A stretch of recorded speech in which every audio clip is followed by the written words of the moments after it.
بسم الله الرحمن الرحيم نحمده ونصلي على رسوله الكريم أما بعد باب ما ينجس الماء chapitre sur les choses qui souillent, qui rendent l'eau impure. وبه قال حدثنا محمد بن العلاء وعثمان بن أبي شيبة والحسن بن علي وغيرهم قالوا حدثنا أبو أسامة عن الوليد بن كثير عن محمد بن جعفر بن زبير عن عبيد الله بن عبد الله بن عمر عن أبيه رضي الله تعالى عنه وعنهم أجمعين قال سئل النبي صلى الله عليه وسلم عن الماء وما ينوبه من الدواب والسباع فقال إذا كان الماء قلتين لم يحمل الخبث. هذا لفظ ابن العلاء. وقال عثمان والحسن بن علي عن محمد بن عباد بن جعفر قال أبو داود والصواب محمد بن جعفر.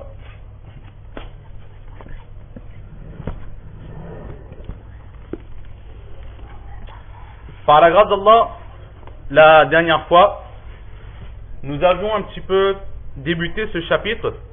Il dit que nous avions dit qu'à partir de maintenant, l'auteur il va un petit peu débuter le chapitre sur la purification de l'eau. Car pour faire le wuzu, il faut absolument que l'eau soit pure. Alors maintenant, comment distinguer une eau qui est pure ou une eau qui est impure? Alors en général, l'eau naturelle, c'est-à-dire l'eau de la pluie, l'eau du puits, l'eau de la mer, l'eau d'une rivière, toutes ces eaux qui sont naturelles, elles sont automatiquement pures. Allah subhanahu wa ta'ala dans le Coran il dit wa anzalna minas samai ma'an tahura, que des cieux nous avons envoyé pour vous de l'eau qui est pure. Donc de ce fait, Allah subhanahu wa ta'ala, il a envoyé, il nous a donné de l'eau purifiée naturellement. Mais de temps en temps, il se fait que certaines choses entrent en contact avec cette eau et elles risquent de souiller cette eau. Alors comment reconnaître si une eau est toujours pure ou impure? Nous avions vu la dernière fois très rapidement qu'il y avait des petites divergences entre les aïmas, entre les savants. On fait juste le petit rappel. Par exemple, il y a eu le groupe des Zawahiri. Imam Zahiri, qu'est-ce qu'il dit? Il dit que tant que les impuretés ne sont pas supérieures à la quantité d'eau, alors l'eau restera pure.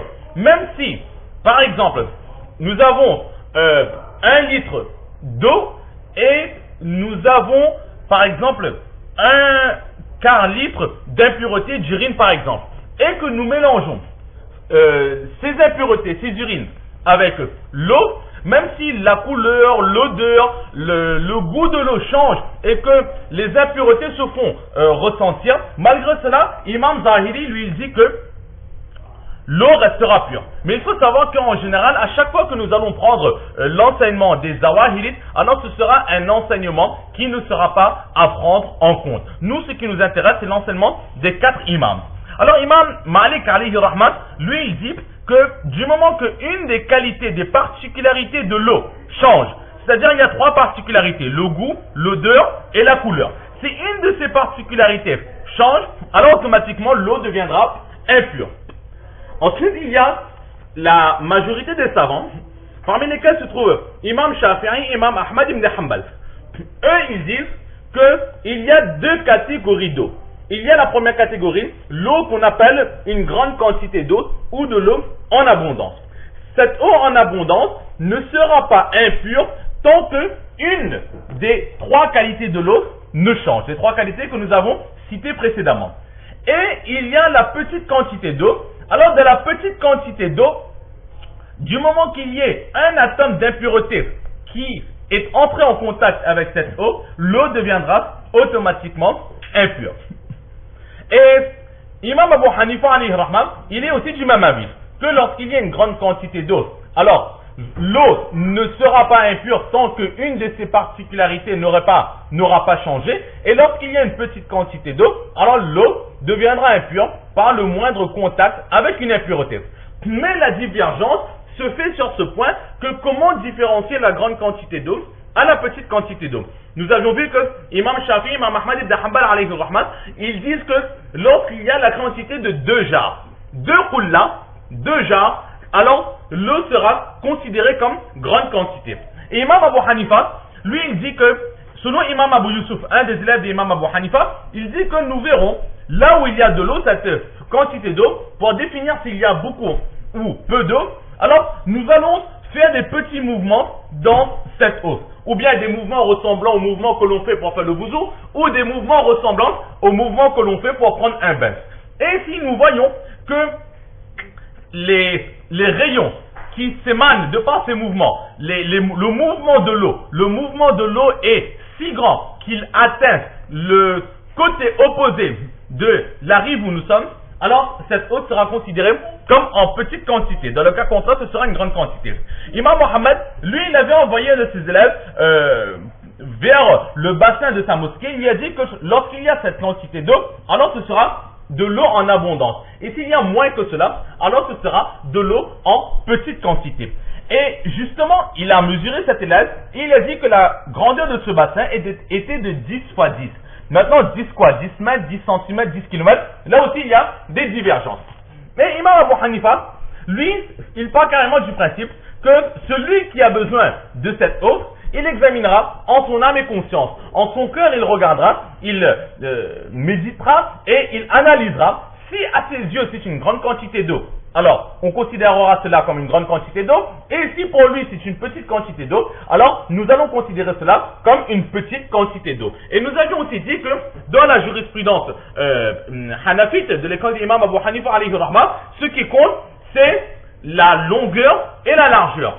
La profondeur n'a aucune valeur. La profondeur, le minimum de profondeur qu'il faut obligatoirement qu'il y ait, c'est quoi? C'est qu'une personne peut prendre facilement de l'eau avec ses mains sans que ses mains ne se cognent contre le sol ou que le mouvement de ses mains ne fasse lever le sable ou la terre qui se trouve dans la profondeur de cette eau. Sinon, que le bassin fasse 10 mètres de profondeur ou 100 mètres de profondeur, cela n'a aucune différence.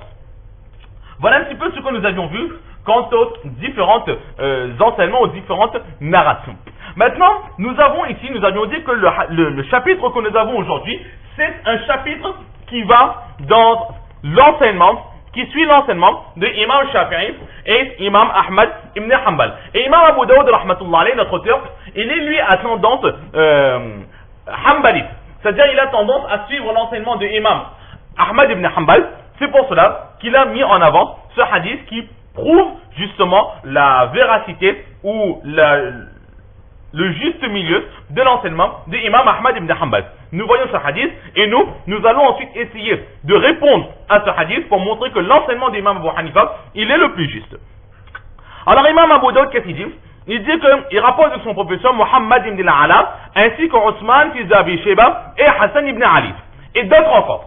Donc pour ce hadith, Imam Abu Dawud, il dit qu'il a plusieurs professeurs. Pour montrer que donc plusieurs professeurs rapportent ce hadith, donc ce n'est pas n'importe quoi quand même.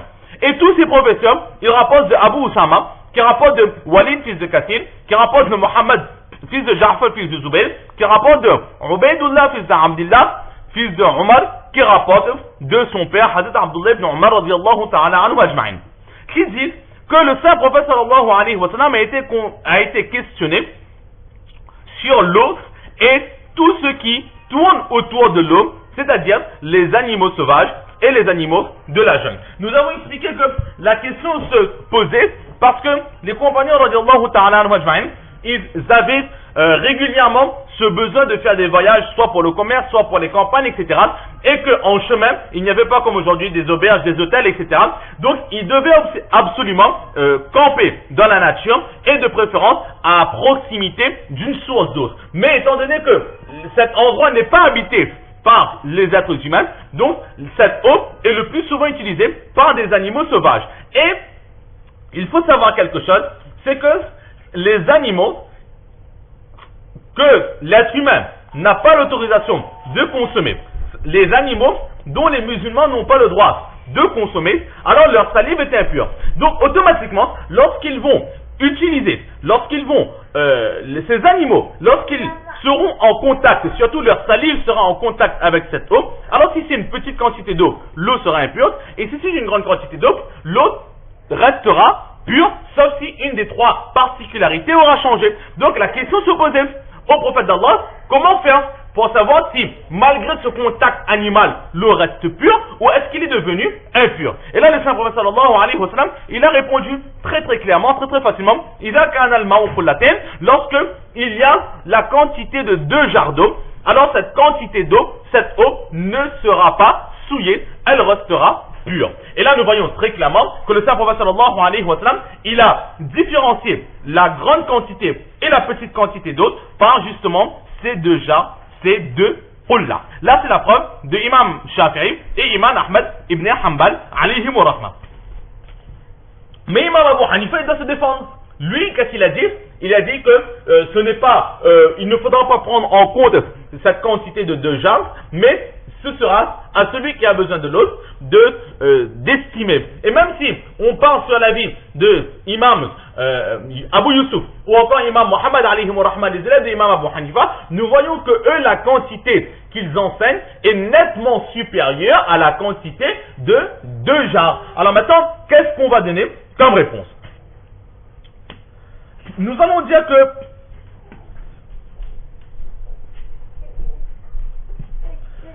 votre hadith que vous nous présentez a énormément de failles.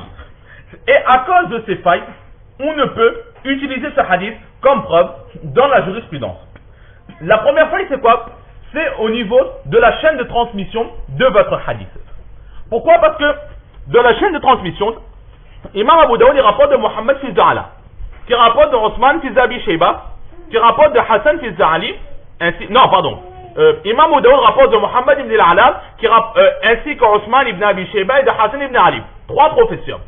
Et ces 3 professeurs rapportent de Abu Usama, qui eux rapportent de Walid fils de Kassil. Maintenant, cette personne, ce Walid fils de Kassil, jusque-là ça va. Mais